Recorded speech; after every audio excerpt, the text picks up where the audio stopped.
Good morning students. आज हम class 8 में पार्ट 6 स्टार्ट करेंगे हीराकुडी, है ना। चलिए आइए स्टार्ट करते हैं। गौलिन का नाम था हीरा और उसकी गाय का नाम था कुड़ी, है ना। एक गौलिन थी गाय दूध बेचने वाली, उसका नाम था हीरा और उसकी गाय का नाम था कुड़ी। हीरा 1 महीने का बच्चा था उसका, कौन, गौलिन का। गाय भी 1 महीने की बचिया थी। हीरा रायगढ़ के पर्वत पर चढ़कर महाराष्ट्र के राजा को दूध देने जाया करती थी। राजा कुनी गाय का दूध पीकर आनंद मनाता था, बचिया रोती रहती थी। हीरा के मन में बचिया के लिए किसी भी दिन दया नहीं आती थी, क्योंकि वो 1 महीने की बच्ची को छोड़कर, है ना, दूध देने जाती थी और बचिया भी 1 महीने की थी। बचिया को दूध नहीं मिलता था, है ना। और गाय अगर दूध पीकर राजा क्या करता, आनंद मनाता था। दूध दोहने के समय कुनी गाय रह रहकर बचिया को पुकारती थी। बचिया दौड़कर दूध पीने के लिए आती, पर हीरा उसे लौटा देती थी, उसे खूंटे से बांधे रखती थी। इस प्रकार बचिया अपनी माँ को नहीं पा सकती थी और दूध देने के लिए तरसती थी, बिलखती रहती थी। ये गाय के बारे में बताया है ना। हीरा का ध्यान उधर कभी नहीं जाता ही नहीं था। वह तो सुबह शाम दूध धोकर उसे बेचने के लिए राजा के किले में चली जाती थी। रात होने से पहले हीरा किले से लौट आती थी। पहले अपने बच्चों को दूध पिलाती, थपकियाँ देकर सुलाती, फिर बचिया को पकड़ कुनी के पास ले जाती। बचिया लपककर अपनी माँ की गोद में जाकर पहुँचती। दूध जरा सा ही पी पाती थी, कौन, गाय का बछड़ा। अपनी बचिया के तन को चाटकर सुला दिया करती थी। बचिया भूखी रह जाती थी और राजा दूध पीकर मौज मनाता था। इसी तरह दिन बीतते गए रहे। एक दिन हीरा दूध बेचने के लिए किले में गई।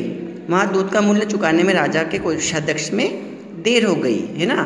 दूध का हिसाब होने लगा जब राजा को दूध देने गई तो, है ना। तो कोषाध्यक्ष में शाम हो गई। शाम का घंटा बजा, किले का फाटक बंद कर दिया गया। शाम को क्या हुआ कि किले का घंटा बजता है, उस समय वो फाटक बंद कर देते हैं पहरी लोग।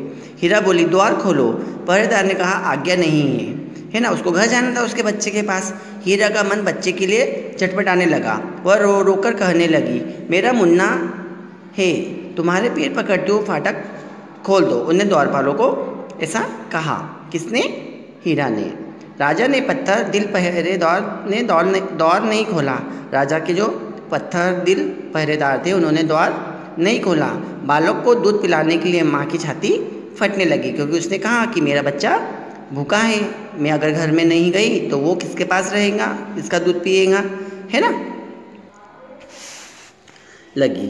उसने फाटक की जंजीर पकड़कर हिलाई और फिर विनती की, अरे भाई एक बार द्वार खोल दो। पहरेदार ने फिर चिल्लाकर कहा, हुक्म नहीं है, सूरज छुप गया है। पंछी पंख फैलाकर अपने बसेरों की ओर उड़ चले हैं। किले के मध्य भाग में देव मंदिर के ऊपर सांझ का तारा दिखने लगा है। हीरा रो रोकर मनी मन कहने लगी, काश मुझे पंख मिल जाते और मैं अपने लाल के पास पहुंच जाती। द्वारपालों ने द्वार नहीं खोला और वो अपने बच्चे के लिए रोने लगी और कहा कि काश मेरे पंख होते तो मैं उड़कर अपने बच्चे के पास चली जाती। वो दूध पिए बिना बिलख रहा होगा। उसने कहा कि वो बिना दूध पिए वो बिलख कर रो रहा होगा। पहाड़ के नीचे तराई में हीरा का घर है। कुड़ी गाय अपने बच्चों को पुकार रही है। वहाँ से उसकी पुकार हीरा को सुनाई पड़ रही थी, गाय की पुकार, है ना। वह दूध की मटकी पटक कर उठ खड़ी हुई। वह किसी रास्ते की खोज करने लगी। किले की दीवार पुरानी थी। एक जगह पर किनारे से पहाड़ धसा हुआ था। एक पीपल का पेड़ दीवार पर झुका था। उसी जगह पर आधी रात में चांदनी पड़ रही थी। हीरा ने चांदनी में देखा कि चट्टानों को नोक घड़ियालों के बड़े बड़े दांतों की तरह चमक रहे थे। घड़ियाल मगरमच्छ जैसे आते हैं ना। हीरा उसी रास्ते में धीमे धीमे उतरने लगी।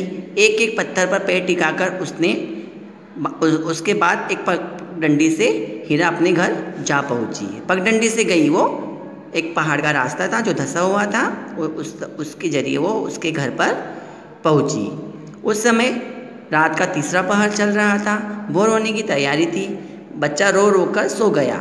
हीरा सोते हुए बच्चों को उठाकर छाती से लगाकर दूध पिलाने लगी। उधर रस्सी तोड़कर कुनी की भूखी बच्चियाँ भी दूध पीने लगी। हीरा ने उसी दिन उसे बांधा नहीं था। भोर हो गई, दिन चढ़ने लगा। रायगढ़ के राजा की नींद से जागकर दूध मांगा। हीरा दूध नहीं लाई। क्यों नहीं लाई? क्योंकि उसे रात में फाटक के समय उसे बंद कर दिया गया था। उसका बच्चा रो रहा था, है ना। आगे देखिए क्या होता है। हीरा के घर से दूध लाने के लिए सिपाही को दौड़ाया गया। हीरा कहने लगे, दूध नहीं है, सूख गया है। वह ठहरा राजा का सिपाही। वह भला क्यों मानने लगा। हीरा को पकड़कर किले में लाया। राजा ने हीरा से सारी कहानी सुनी, जो उसके साथ जो रात में जो घटना हुई, उसने सारी बातें राजा को बताई। उसका दिल पिघल गया।